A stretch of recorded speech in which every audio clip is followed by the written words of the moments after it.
Welcome to Our Wee Country, showing the best of Northern Ireland's culture, history and heritage. I'm Charlotte McCutcheon. And I'm Nadine McBrien. We can't wait to show you all the exciting stories we've lined up for you today. Coming up, I visit Banbridge as Northern Ireland's booming film industry continues to thrive with the opening of the Game of Thrones studio tours. Taking a stance against gender inequality in the GAA, Faces in Tyrone, where players are bringing the problem to the public and the forefront of the sport. Irish harpist Saoirse Erin takes us back to traditional roots of Irish music in St Anne's Cathedral with her rendition of Belighted Landscape. We travel to County Down for the 100th year anniversary of the Mourne Wall.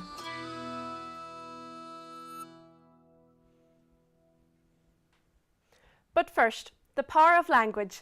School teacher Linda Irvine is helping bring the Irish language to East Belfast, building a cultural link between Unionists, Nationalists and other minority communities. Over the last 10 years, the Tourist Centre has seen people from all walks of life come through its doors. Classes here help them gain a deeper understanding of the importance that Irish language plays in Northern Ireland. Irish language has existed in both Unionist and Nationalist communities since Conn O'Neill, the first Earl of Tyrone, in 1541. Turris, an Irish language school in East Belfast, was born out of the need to bridge the two communities. This has gone beyond the language though, with classes having an important impact in the discovery of Irish heritage.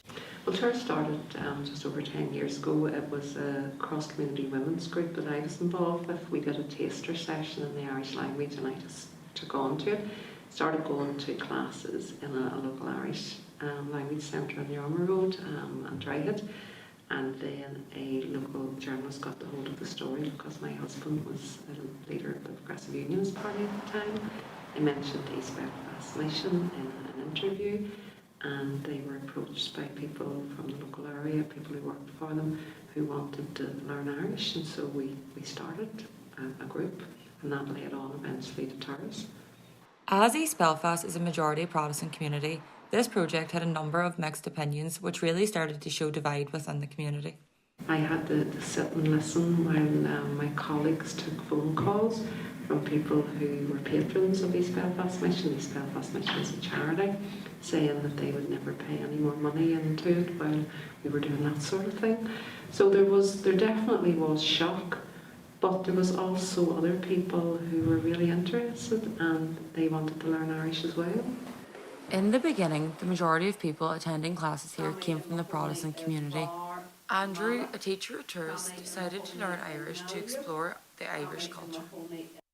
Because it is quite a niche thing to learn, there aren't many people who speak it. Once you become a speaker, you become a valuable member of that community, because every single member is important because it is such a small community. So I kind of feel belonging in that sense. Frances has been attending classes for 7 years here. Her family are from a very traditional Unionist background.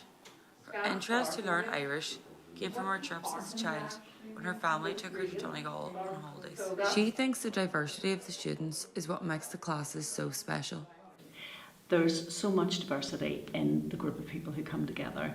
We're all from different cultural backgrounds, different educational backgrounds, different geographical locations, but everyone, I think, makes it a more open-minded group because of that. There's a lot of tolerance, there's a lot of crack involved, and it just adds a wee bit of richness to life. These classes, in such an unlikely location, challenge the belief that learning and speaking Irish is only for nationalist communities. This is a great asset which brings both communities together to celebrate our culture. Sometimes I think to myself, where would these people all get together in one room? The language is a great equaliser. I think there's a natural curiosity within people. Because they've never had the opportunity to engage with the language, they want to, they've heard about it. I think what's interesting is at the beginning, we always ask them when they come, why do you want to learn Irish? And, they have a myriad of reasons, but during the years when Stormont was down, that reason very much became, well, it's all over the media, I'm hearing about it so much. I want to know what all the fuss is about. I'm here to find out for myself. So in many ways that was like a free publicity campaign.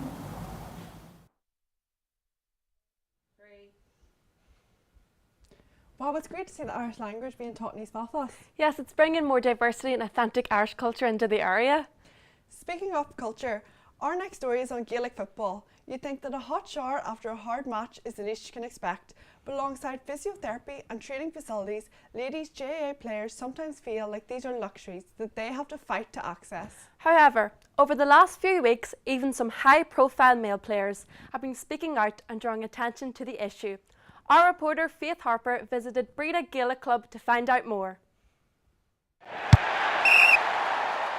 Gaelic football is not a new sport by any means and has been played in Ireland for over 700 years. The Ladies Gaelic Football Association has over 1,000 clubs in Ireland and membership is growing every day. However, with the ongoing gender gap in the sport and ladies not getting the same privileges as men, changes need to be made in achieving equality. Former Tyrone footballer Gemma Begley has been appointed as the GPA's Equality and Inclusions Officer, putting her at the forefront of the change that's needed within Gaelic games. My role as Equality, Diversity and Inclusion Officer is a new role in the GPA. It came about after the merger of the GPA and WGPA, I suppose to reflect the membership and to really put that at the forefront of the mission of the GPA. Having played Gaelic football herself, Gemma has had first-hand experience of the problems and struggles female players are facing all over the country every time they put on a pair of football boots. Yeah, there's still plenty of issues, I suppose, for ladies football and camogie players. Issues around the likes of the facilities, the fact that a lot of it comes from the fact that there's 3 separate governing bodies for our games. There's the GAA for the male sports, and then the Ladies Football Association for ladies football, and the Camogie Association for camogie players. So the GAA own all the facilities, so the girls are always sort of looking for pitches, or not always guaranteed a training location, and it becomes an issue sometimes around games and fixtures and schedules, and things like just the money to be able to support the players around the gear, nutrition after training, things like physio, S&C, backroom teams. Players just want to be able to prepare to be the best that they can be and represent their county with pride. After tackling her way through a male-dominated sport, Tracy Kennedy of Cork GAA is encouraging more ladies to get involved. When I started off as PRO, I was inclined to say, oh, you know, it's not about being a woman, it's about doing a good job, whatever. But then I began to realise through interactions with other women that it was really important to other women that I was in there representing them in this sort of male bastion. And I would have had a lot of support from women, you know, people coming up to me in the street saying, it's great to see women involved, you know, that kind of thing. So I began to realise, and I suppose to learn a bit more myself about how important it was, and how it wasn't enough just to say, well, look, so I'm a woman and I'm here. I felt then I needed to advocate a bit more for the voices of women. And I think, you know, you mentioned that Gemma Begley had said that, you know, there's a lack of awareness maybe amongst the decision makers of what they need to do, and that is definitely the case. And I was in a number of situations, particularly in more recent years, when I think it was starting to become more obvious to people, where I would have said, well, are we going to work with camogie and ladies football on that? Are we going to have women involved in this? And it's not that they didn't want to, it's just they hadn't thought of it. You know, it hadn't occurred to them that this was an important thing, you know, that having diversity was important. Ladies members continue their fight for equality by calling out these issues. I suppose women just need to continue to challenge that and to stand up for what's right, rather than, I suppose, having an attitude of being grateful for what bits they're given. There's an awful lot of sort of catching up to do, and we need to keep pressing for that. The board of directors for the GPA is now 50-50 gender, and through the committee there is a gender balance of male and female. The one big highlight from the last year to note was equalised grants for male and female teams, and for the first time individual female grants were introduced for players. Although we're still a long way from achieving full equality in sport, we've definitely made progress. But it's not just ladies here speaking out. Some male players are now also using their platform to express the need for change. Connor Myler joined me in studio. Connor, it's fantastic to have you here today. Can you tell me where this all started for you and when you became aware of these problems? Firstly, thanks for having me. To be honest, probably it wasn't until I had a wee bit more self-awareness myself. Probably starting back in August, September, when I started doing a wee bit of work, starting a PhD in sport leadership and gender. Started having a few more conversations with females involved in the likes of ladies football and camogie, and probably opened my eyes a wee bit to what was going on, and I suppose it's always been there, and in a lot of cases we probably just turned a blind eye to it. You mentioned there about turning a blind eye, and you've mentioned it in previous interviews as well. What do you mean by turning a blind eye? Probably mean that a lot of male inter-county players know there's issues going on and decide to say nothing about it because you're so focused on your own team and your own game and making sure everything is all right for you and yourself. Then you're not really concerned about what's happening to maybe other teams. So knowing that there's maybe pitches unavailable or that you're getting priority of facilities because it's benefiting you, then you're not really in a position where you want to give off or to challenge that. So I think that a lot of male players know there's an issue there, but choose not to say anything about it. Do you think more male players and even ladies players need to step up and speak out about it?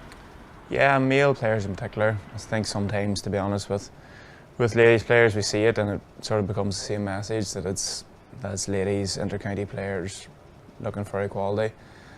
When you're coming at it as a male, you're sort of coming at it with a different angle, and I think it'll probably spark a wee bit more interest, and definitely there's more ever since the integration talks have happened, and since speaking about it there's been a lot more following, getting behind it, and it definitely sparked a bit of an interest, so hopefully that'll continue. Obviously you're playing Gaelic football at the highest level. What sort of commitments involved in that, and would that be the same for the ladies?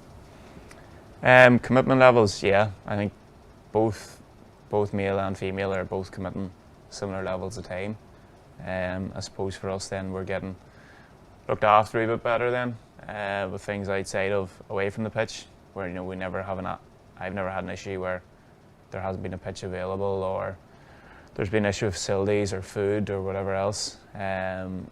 In terms of time commitment, because GAA is it's an amateur sport, but it's nearly played by professionals. We try and live a professional lifestyle, especially the ones at the top end, and the females are doing the exact same. So I think on that, they should be treated equally with everything outside of the game. And in terms of, is there any issues in the men's game with them levels of commitment, or maybe there's not access for facilities, or is it all as rosy as it seems? It's definitely not as rosy as it seems. There's definitely issues there. Small things a lot of the time, chasing up food expenses, mileage. A lot of the time playing inter-county football, you're out of money to try and sustain and sort of live the lifestyle where you're trying to eat well, recover well. Gyms, all the rest that goes along with it, and to live that lifestyle is expensive and you get very little back, but I suppose the pros outweigh the cons there, and that you're doing what you love. You get an opportunity, when you do get opportunities to go down and play in Croke Park and you represent your county, that all sort of outweighs the negative, and that's what keeps you at it. So do you think there's a lack of awareness in the public in general and in the media, not just within the sport?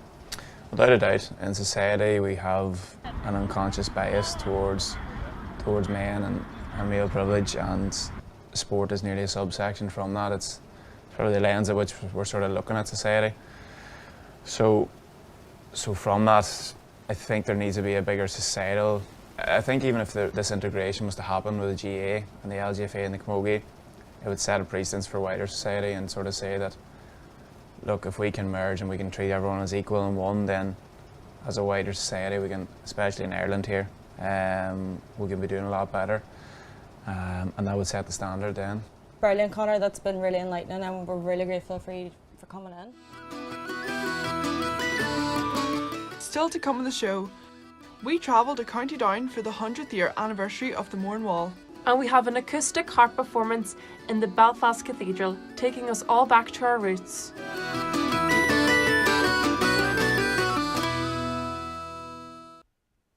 But first, Irish dancing has been known to be a competitive sport, one that you can perform professionally from a very young age. But now, one dancing group in South Belfast is changing all that and encourages adults to enjoy it as a hobby. In the process, dancers not only have lots of crack, but connect to this huge part of our culture and identity. Today I'm I'm on my way to South Belfast Irish Dancing School for Adults. Created 5 years ago, the school is all about trying something new, having fun and at the same time keeping an old tradition alive. I'm going to try my feet at Irish dancing and tag along to one of their classes.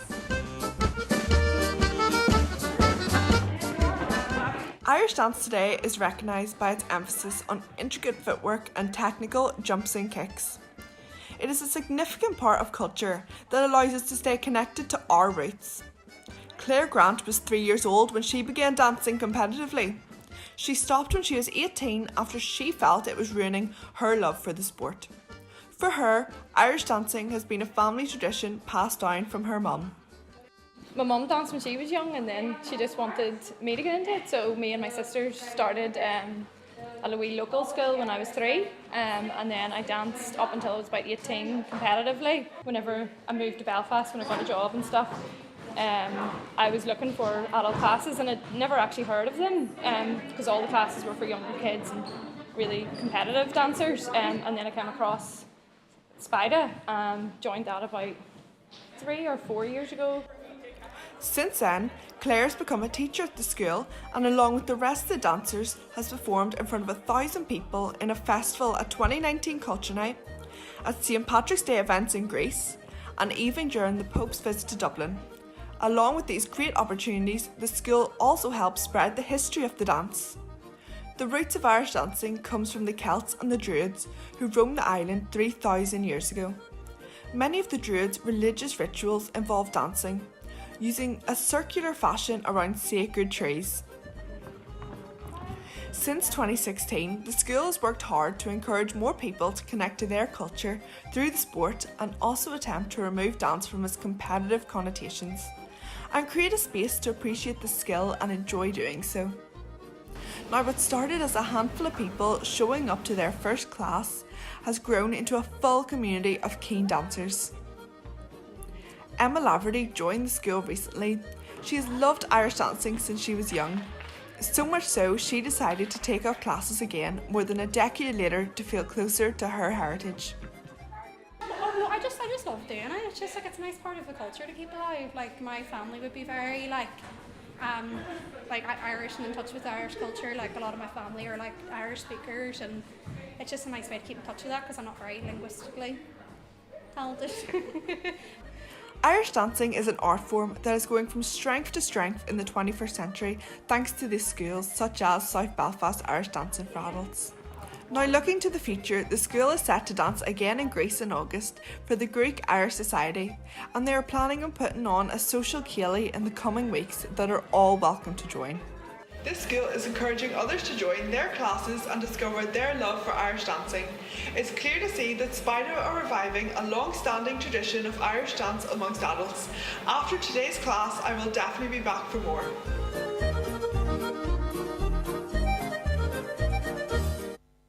Now we're joined by the co-founder of the South Belfast Irish Dancing School for Adults, Ethan Lockery. Ethan, thank you for joining us today. Not at all. Thanks a million for having me on. So how did you get into Irish dancing?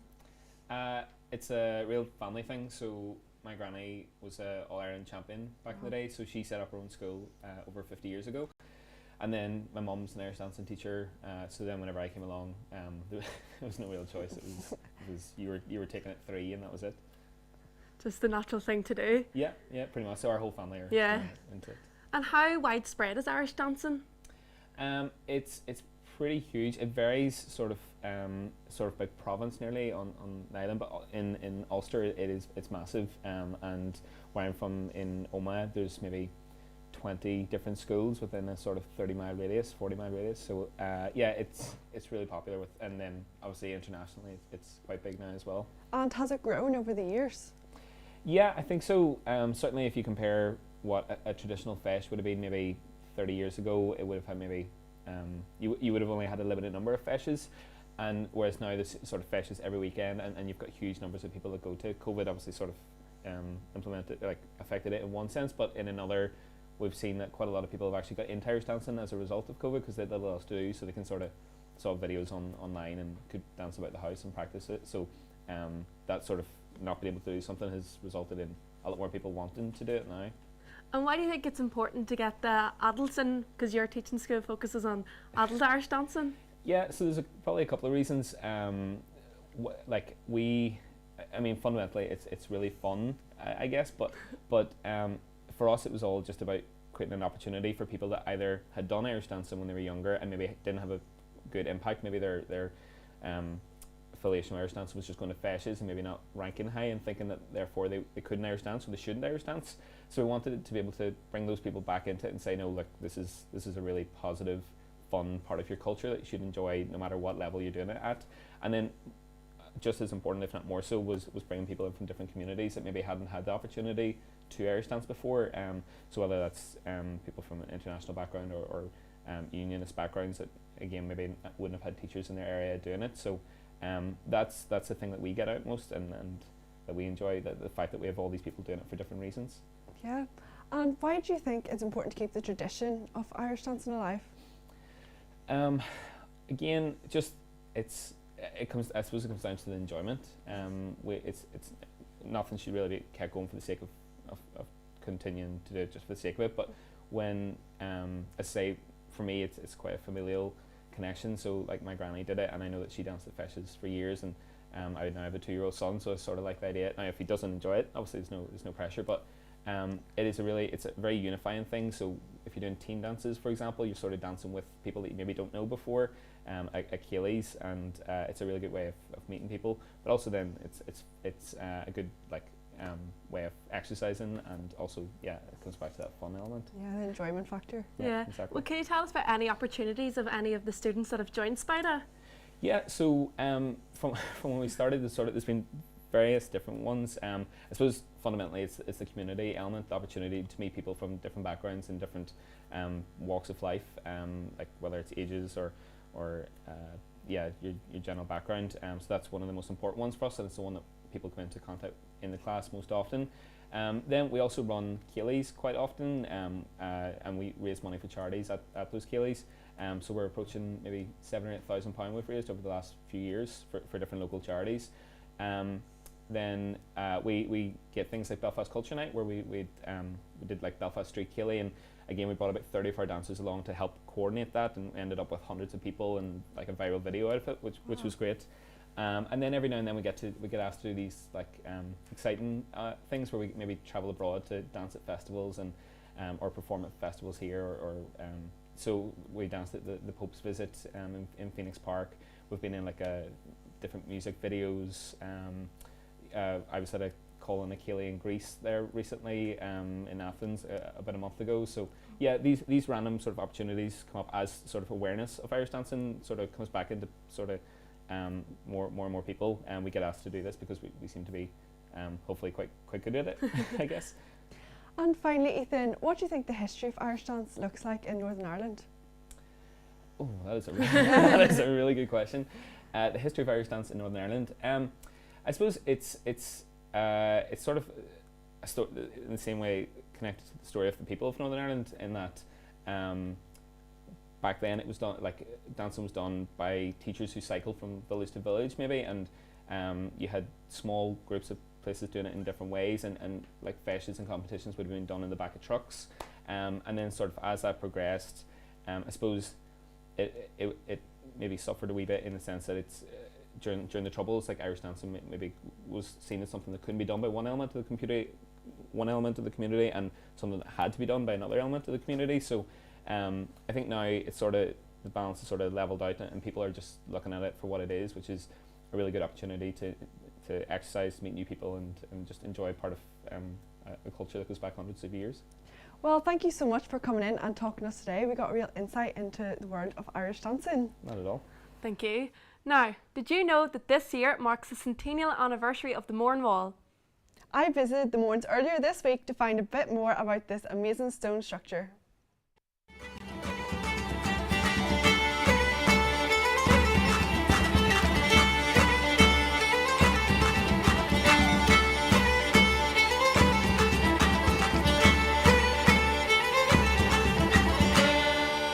Today I'm in County Down at the Mourne Mountains and taking a closer look at the Mourne Wall, which this year is celebrating its 100th year anniversary.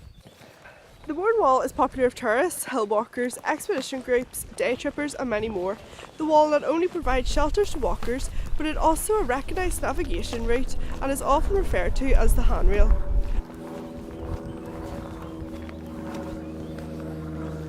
If any of you have visited the Mourne Mountains, you've most likely come across the Mourne Wall at some point. The wall runs throughout these mountains, over 15 peaks and down into the valleys, stretching for over 22 miles. What is so incredible about this stone structure is the terrain it is built on. The wall runs to the top of Northern Ireland's tallest mountain, Slieve Donard, and in some places it is built on steep hills with more than a 35% gradient. So building this back in the 1900s would not have been an easy task. Standing up to 3 metres high, the wall was constructed by hand by the Belfast Water Commissioners to mark and protect the 9,000 acre water catchment which feeds the Silent Valley and Ben Crom reservoirs, serving the Belfast and County Down supply zone. I'm on my way to meet Martin Carey of the Mourne Heritage Trust to find out a bit more about the wall. So hi Martin, thank Hello, you Charlotte. for talking to us today. So Pleasure. I know a bit of history of why the wall was built, but could you tell me who worked on the wall back in the early 20th century? Yeah, it was local Mourne men, legions of them, very highly skilled because quarrying of granite was a traditional industry here for centuries. First it was millstones and then it moved on to curbstones, or what they called cribbing, and cobbles or sets for urban streets. So the streets of Belfast, Liverpool were paved with Mourne granite. So those skills, along with the farming skills, where the folk here would have tended to their stone wall farm boundaries, meant that there was loads of people could do this. So it's very much of Mourne men. And how long did it take for the wall to build? Quite a while. Like difficult terrain and unpredictable weather conditions here in Northern Ireland, it would have taken quite a while. Yeah, absolutely. And they tended to work through the better weather, so typically March to September, and then would have taken the winter off and gone back to farming, fishing, quarrying or whatever. So it took 18 years, so not much less than your lifetime, I'm guessing. Started in 1904, finished in 1922, hence its 100th birthday this year. So it was a long endeavour because we're relatively close to it here, but the wall of course goes up right over the peaks. So oftentimes it was half a day's walk to get to the work site. And so a lot of them in the really better weather of the summers would have slept out beside the wall, just put down a bivvy bag and gone up for the week. Really dedicated to the job. Absolutely. The Mourne Heritage Trust is in charge of sustaining and enhancing the Mourne Mountains, but what sort of work do they do to maintain the wall? Because the wall, it's a listed monument, so it's a really important part of our heritage, and it takes constant care because you can see today it's exposed to the wind, incredible gradients. So there is a programme of ongoing maintenance to address not just where the wall has collapsed, but by detailed surveys we can see where perhaps it's going to collapse and preempt it if it's starting to bulge, or if the terrain underneath is starting to give way.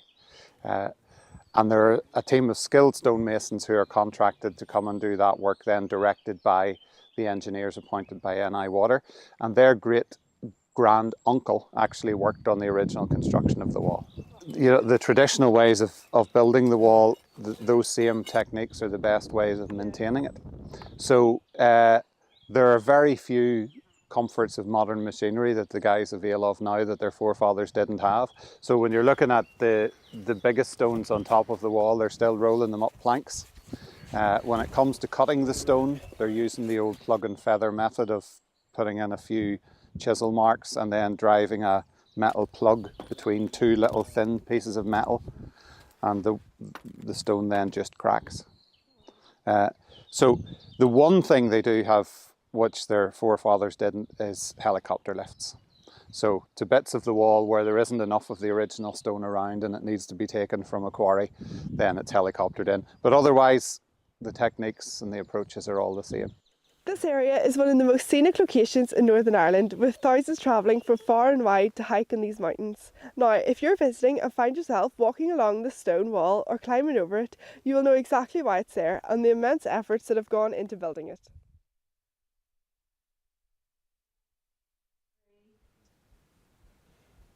That looked like a great day out there, Charlotte. I didn't know there was such great history behind the wall. Yeah, I learned so much when I was up there. I'd never been up the Mournes before. Did you know that Game of Thrones is filmed around the Mournes? I actually didn't, but speaking of Game of Thrones, the Linen Mill Studios in Banbridge have just opened their doors to the public. Visitors can walk through the original sets from the series, which have been left untouched since filming ended 3 years ago.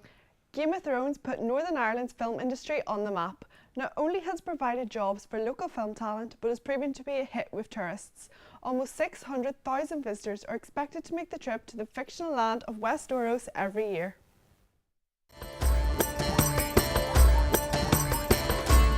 Today I'm at the Game of Thrones studio tour here at the Linen Mill Studios in Banbridge. This is where part of the series was first filmed, and now it's been turned into an immersive experience for fans to catch a glimpse of some of behind the scenes. Now I'm going to join General Manager Brad Kelly to discuss the making of the studios. So Brad, ever since the studios opened, have you had much feedback from the general public? We've had lots of feedback, all exceptional. We've had so many Game of Thrones fans come to visit. It's a global TV phenomenon, so to get the opportunity to come and walk amongst the sets, the original sets, costumes and props, has been pretty inspirational for people. So that's the flavour of the feedback we've got up to now. Yeah, bringing something interesting to Northern Ireland.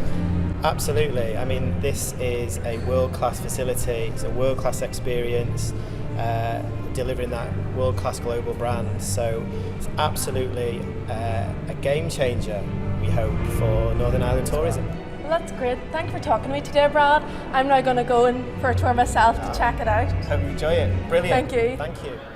The tour starts by walking down a long, dimly lit corridor, leading you straight into the studios to learn more about the making of the show in Northern Ireland. I'm now standing on the set Winterfell was used to film on. The set has not been touched since the series ended back in 2018. The set is so realistic I feel like I'm in the actual castle itself.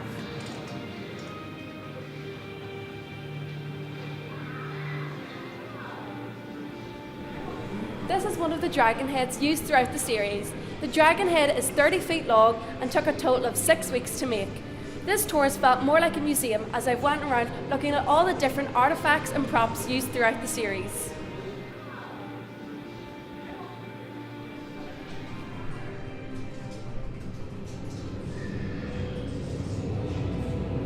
This caught me a little off guard when I first seen it, but rest assured, it's not a real body. This is a wax figure that was used in the show after a character's death.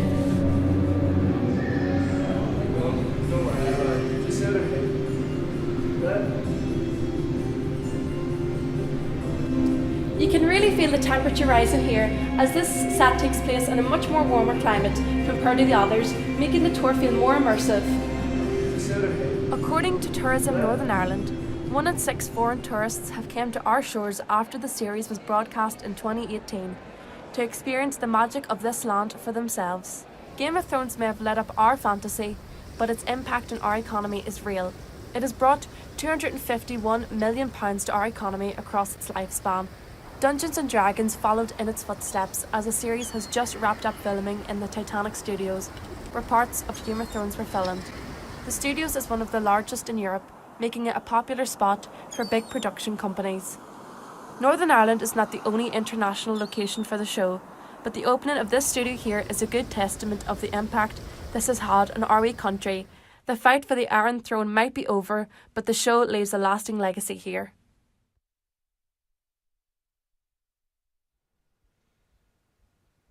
That looked amazing, Nadine. I'm going to have to visit in the summer. You really should, Charlotte. I'll definitely have to check out the series now, but I think after your adventures up the Mournes, that's where I'll be heading this summer. We're almost out of time, but before we go, we have one last gem for you. Did you know that since the 13th century, the harp has been considered the symbol of Ireland? In old Gaelic society, harpers studied their craft for decades. Their nails were their most precious commodity because that's what they used to produce the beautiful harp sounds. The best harpists had their nails protected under the law. We've invited hugely talented harpist Saoirse Ahern to join us at St Anne's Cathedral in the heart of Belfast City to remind us all of our roots.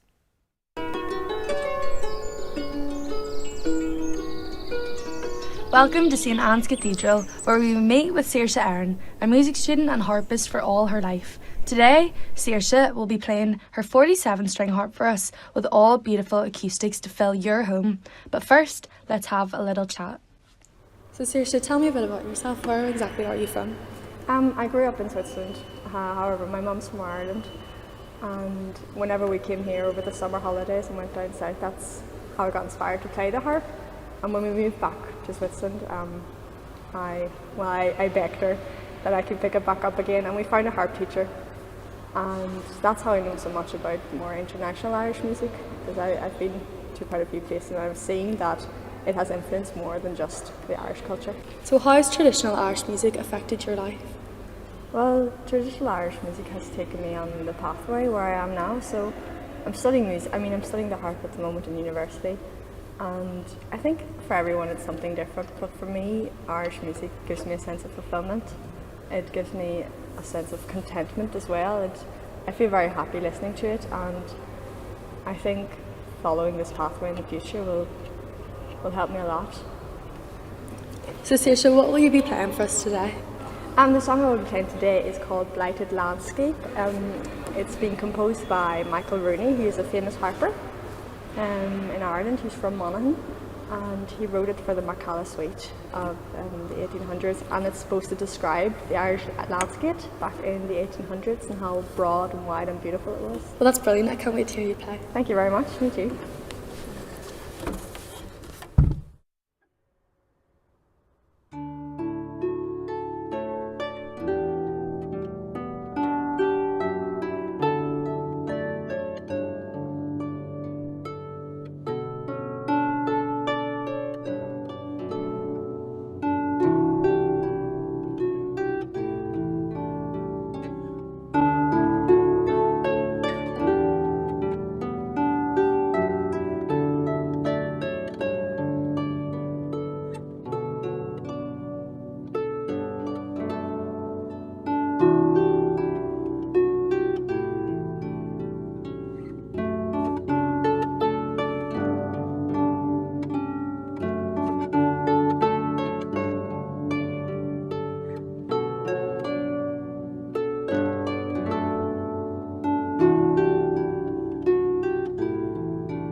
That music was so beautiful. Saoirse's a very talented musician. It's great to see the traditional Irish music being kept alive by the younger generation. That's all the culture and history we have time for this week. Tune in next week where we visit East Belfast GAA and find out more on the origins of Ulster Scots. With plenty more stories about our wee country. Goodbye. See you next time.